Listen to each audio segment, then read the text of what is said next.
Luke, now that you've had even a couple days to reflect, I just wondered if your expectation about the young core specifically, if that has evolved any or changed any based on the play throughout the season and how that affects you look at the future of your team.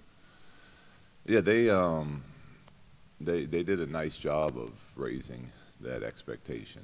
Um, you know, as a staff, we go into the year and we have goals and we have some things we're trying to accomplish, and then we kind of progress throughout the season of what we're going to do and how far we're going to take things by the way our team plays. And it's not just our young guys, but our team as a whole this year did a really nice job of raising the expectations. And I've told them that many times. That's why I get upset with them when we're not playing to a certain standard. And that's because they've shown us what they can do. And a big part of that is the young core, but it was, there's also a big part of that that was from some of those veteran players like Brooke and KCP to a certain extent being a vet. He's still pretty young, but it was a great group effort this year.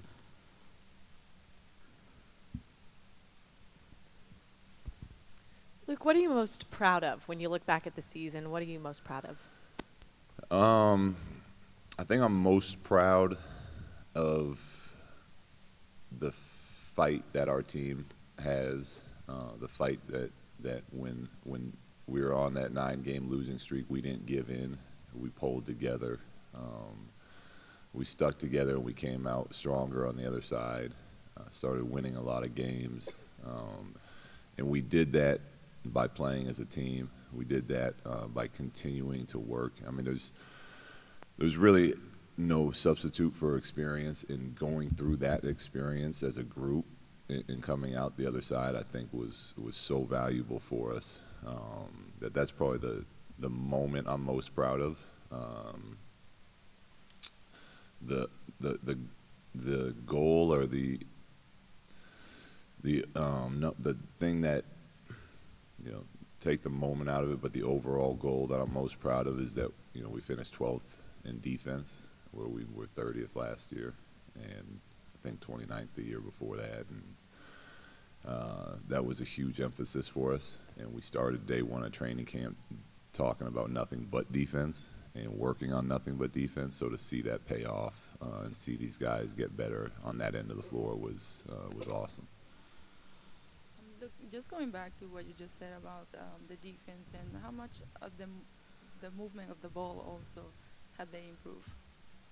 The movement of the ball offensively, that's something that we're going to continue to stress. It's something we still got to get a lot better at, but we did improve a lot. When we're moving the ball and making the extra pass, we're at our best, and we didn't do it enough games. Guys were trying, and we had moments of it, but the consistency of this is how we play all the time. And if someone's open, we always make the extra pass. That's an area that we can take a big jump forward at, and we'll put a lot of emphasis on that going into next season as well, and when we work with the guys this off season. Luke, in what ways do you feel like you, since this is the end of your second season, where do you think you've grown personally as a coach? I haven't really gotten into that part of the reflection yet, but I will. There's a lot of areas that I've grown, and there's a lot of areas I'm going to continue to grow as a young coach. But like I said about our players, there's no substitute and there's no shortcut for experience. That's kind of similar with me too. I'm going through a lot in trial and error, and really getting a better understanding of how to work with different players, and where to put emphasis on, and throughout a short season and limited practice time, where to prioritize that time. All these things it's been great getting to play with that and see what the players respond to and what directly affects our team during games. So there's a lot of little things like that I've noticed myself getting better with. Luke, earlier in the season, a couple months in, I believe you said that if Lonzo's shooting stayed where it was, Yeah. that it would potentially be something you guys would discuss in the offseason. Had a great stretch and then dipped again at the end of the year. Where are you guys on his mechanics and his shot? Magic Rob and I are going to go meet in a week, sit down and talk about everything. Where I'm at is I think that he showed us that he's a very capable shooter through the stretch he did have. Now, obviously, you got to get consistent with that, but I think that comes with time. I think if he continues to shoot and work all summer long, as far as get in the gym and whatever your number is it 500 shots, is it 1,000 shots every single day? There's always little things you can change, the balance of your shot, things like that you always work on those as a shooter, but changing the form, I wouldn't recommend doing that. Hey, Luke, Lonzo was saying that in his exit interview, he was told that this is going to be the biggest summer of his life. What exactly do you guys want to see out of him in terms of development over the offseason? As far as developing his game over the offseason? Well, we'll get into the details of it. First we want everyone to kind of get away for a little bit, but yeah, we've told him, and he knows. It's a huge offseason for him. For a lot of our guys, it's you get to the NBA your rookie year, you get a taste of what it's like. Then your season ends, and you watch all the playoff teams continue on, and that should motivate us as a group, us as individuals. And for these players that have gone through it for the first time, now they have something to use as far as what they need to work on. They know what it feels like to drive the lane. They know how quick they got to get shots off. They know how much they need to put in the weight room to be able to guard certain type of people. So depending if you're a point guard or power forward, whatever it is, it's huge for our guys. I'm just as excited about the off season that I was about the season, because it's just as big for our group and how much better we're going to get. And I use Julius as an example to the guys of what you can accomplish if you really dedicate yourself, like Julius did last off season. And for him, it's going to be about getting in the weight room. It's going to be about being in the gym every single day. It's going to be about being disciplined and making the decisions, that no matter what's going on in your life, these are things that I'm doing every single day, and not because I have to, but because I want to. And I think Zoe understands that, and he'll be committed to that. I think it's no surprise Lonzo had a unique rookie season and came with some other things outside the court and some attention through the media. Just how do you think he handled that? How would you assess the way he dealt with all that? I told him yesterday he's incredible. He's an incredible young man. He's got more people judging him and more pressure and stress than I'd say most rookies that have ever come through this league, and that's just because of the way that society is now. I mean, between the social media and the instant ability to get to people, and he's got his own reality. His family has their own reality show, and I mean, there's just so much on his plate, and he's playing the hardest position for the biggest organization in the league. And yes, play-wise, he had some ups and he had some downs. He still averaged close to a triple-double, and for a rookie, he did it all. He, with a smile on his face, he was always a joy to work with. He was coming in, doing what he needed to do, and I think he deserves a lot of credit for how he handled himself as a man throughout his first year in the NBA. Luke, what should free agents know about your young core guys like Lonzo, Kuzma, Ingram, Hart, if they decide to come here? And if you're sitting in front of a max free agent this summer, what will be your pitch to them about maybe how you plan to play next season? I haven't thought about the pitch yet, but I can just speak from what I know right now, and that's we're going to play fast again next year. We finished, I think, third in pace this year, which we were number one most of the league, most of the season. We got a young core of guys that loves to play. They love to get out and run, and they love to compete. They love to work. So, I guess that's a pretty good pitch right there, but it's just the truth about the young core that we have. and even guys that didn't play, like Thomas Bryant. I mean, he guy come in the gym any day he's in here, he goes through his one-on-one workouts like he's playing in a game. So, you know, it's a great group that I'm really excited about. As far as the free agent part of it, we'll get to that later in the summer. But I'm really excited about the future and what this group has already started to make their identity and where we're going to continue to go. Luke, so you obviously won't know what the roster is exactly next year, but you came in saying defense, you said pace, and you implemented that and they achieved that. So do you have maybe 2-3 things that you have projected the next step for this group? Obviously, roster you don't know, but yeah, I mean it's tough to guess without knowing the full roster, but you can believe that defense will be on it again.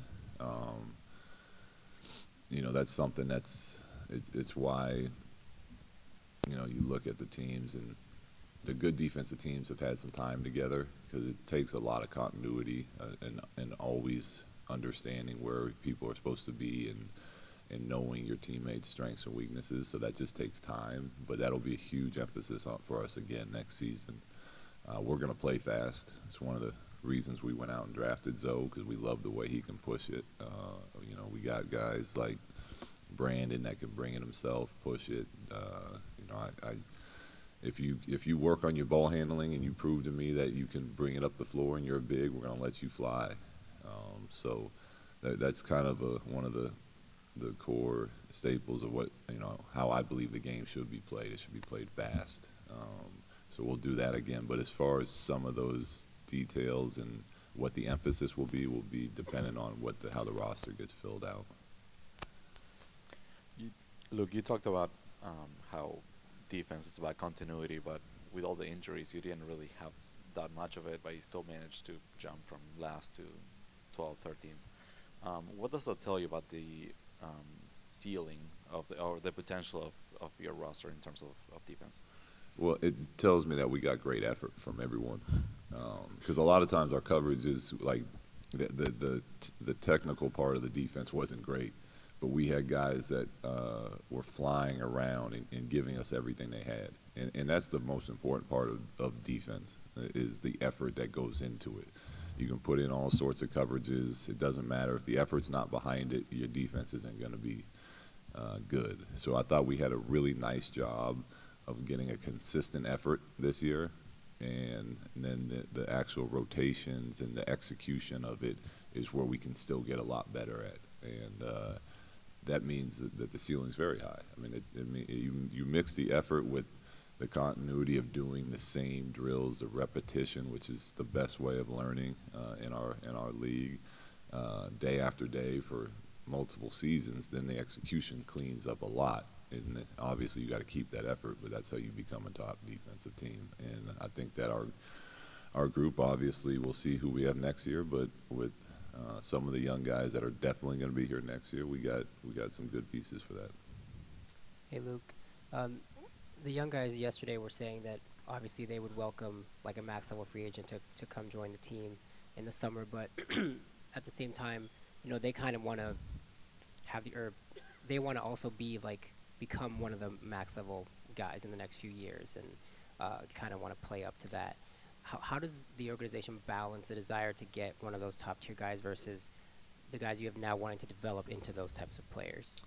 Well, I can tell you that I love the fact that they want to become those type of players, because that's the mindset we want.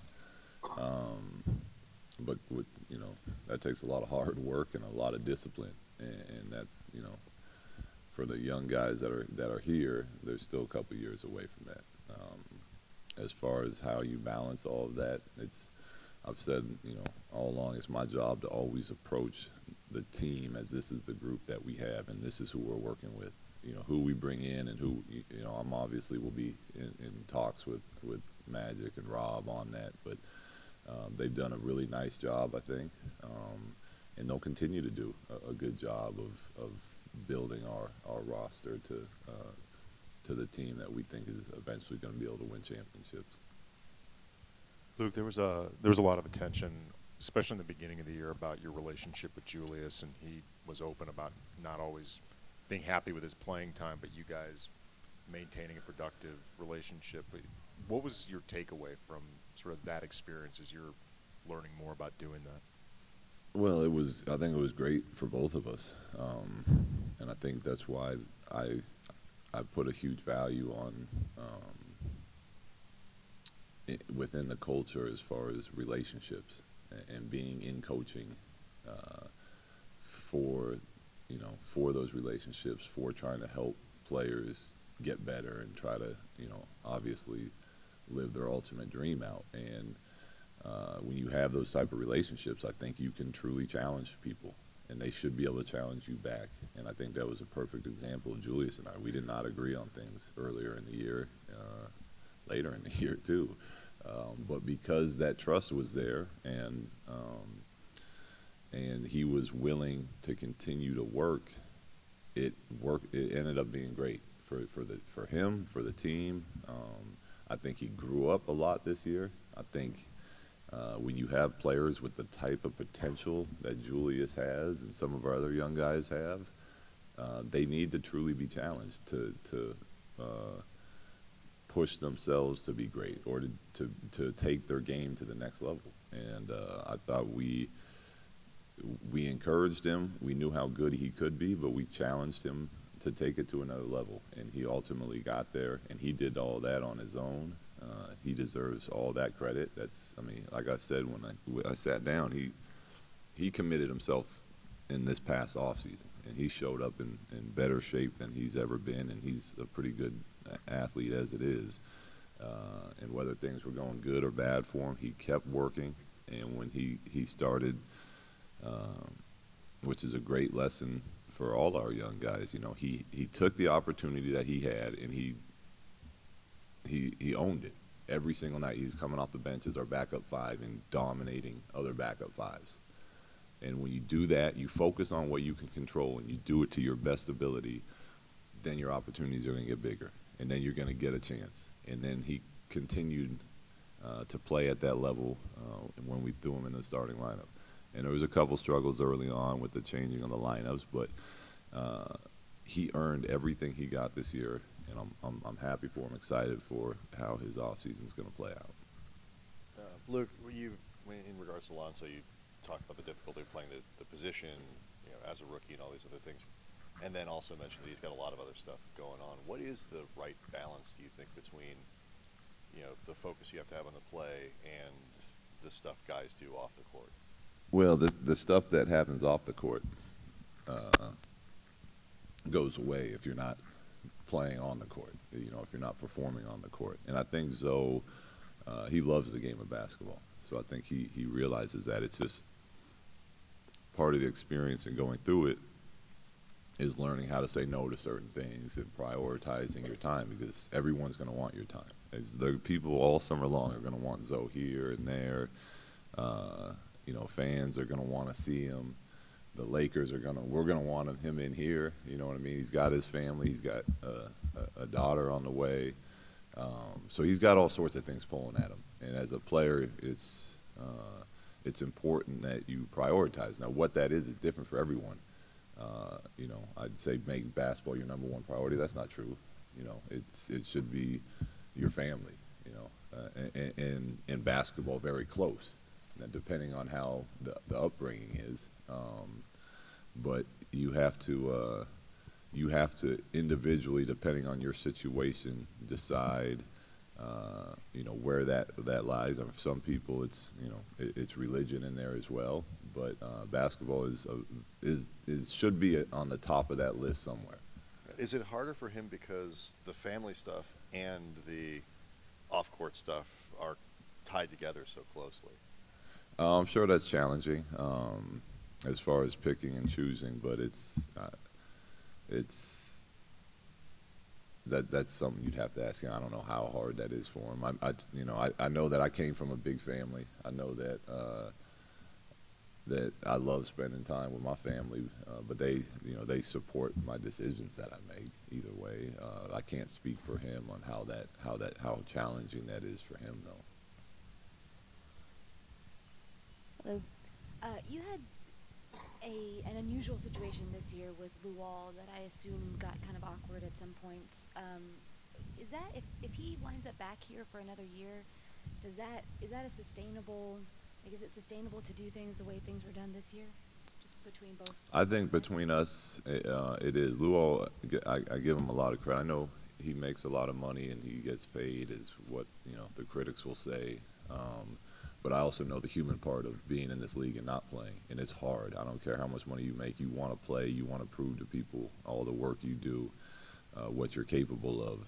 So it's a challenge for players who don't get minutes, and especially when they're making money, because there's pressure that comes with that. Luol was great. He was in the locker room talking to our young guys, always in practice, whether he was in the drills or not. He was coaching up. When he did play in the drills, he's still pretty darn good, and was his experience. He would win a lot of those drills. So I think the relationship that we have, if he's back again next year, we'll be fine again. I know there'll be frustrations, but it is he's a professional, and he knows where our team is and where our team's trying to get to. And you give guys a lot of credit because those are decisions to make. And he made the decision like, okay, I'm not going to be playing. I'm angry. I'm frustrated, but I'm here every day, so I'm going to help these young guys, and I'm going to help mentor them, and I'm going to be positive in the locker room, and that's something that helps.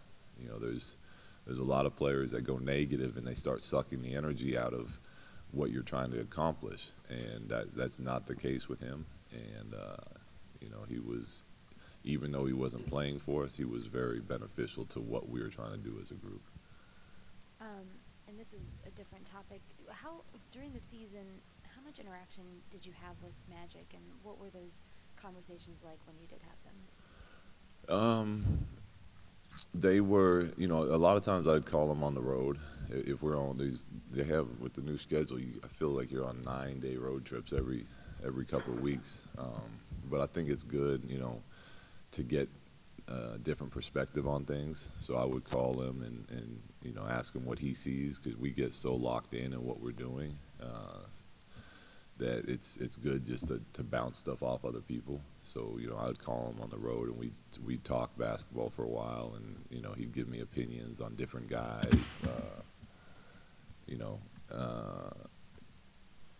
Like when, for example, when we decided to start Brandon Ingram at point guard, I called her Magic and I asked, I said, I know what I'm telling him is, give me some other things that you can think of as far as playing that position like you did from a taller player.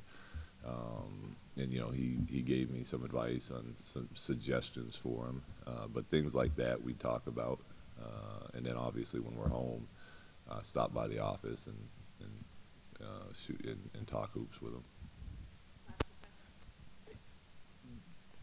Obviously, you're not making these decisions in the front office, but you have input.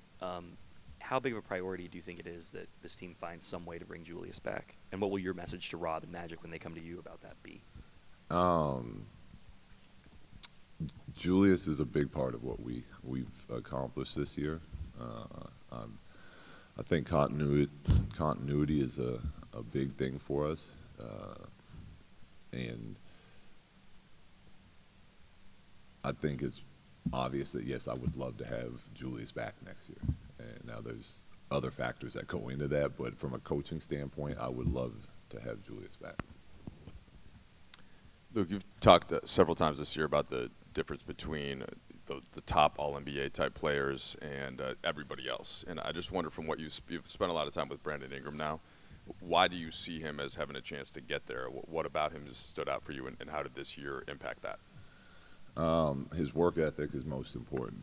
Every top NBA player that I've been around, playing or coaching, has an incredible work ethic. It's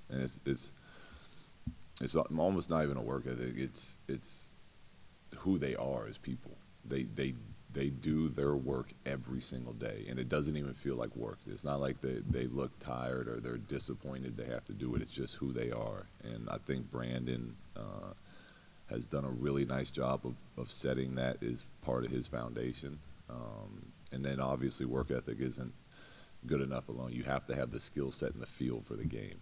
And when I spend as much time around some of these guys as I do, you get to see what they're capable of doing. And I think Brandon has the skill set, the work ethic, and the feel to really do great things in this league.